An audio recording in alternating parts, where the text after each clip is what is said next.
mtu kupata achaguliwe bila watu wa Msambweni wenyewe kutaka.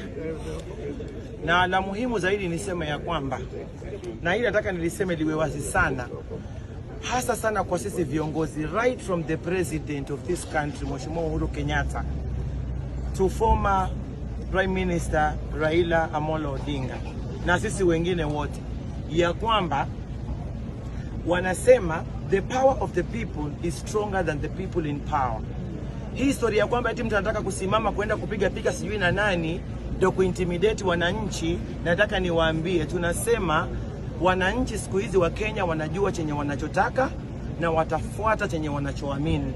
Kwa hivyo hawa ambao wanakimbilia kwenda kupiga picha hapa na pale kwa sababu sijui ukachaguliwe, my friend, tafuta njia zako, ongea na wananchi kwa sababu nguvu ziko kwa wananchi.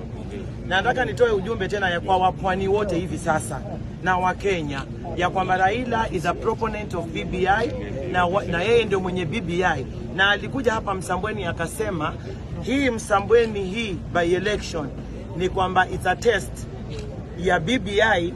Boga akipita BBI imepita, Boga akianguka BBI imeanguka. Wakenya msijisumbue tena, tumewapa jibu lile Raila alikuwa anataka ya kwamba Boga ameanguka Msambweni, BBI finito.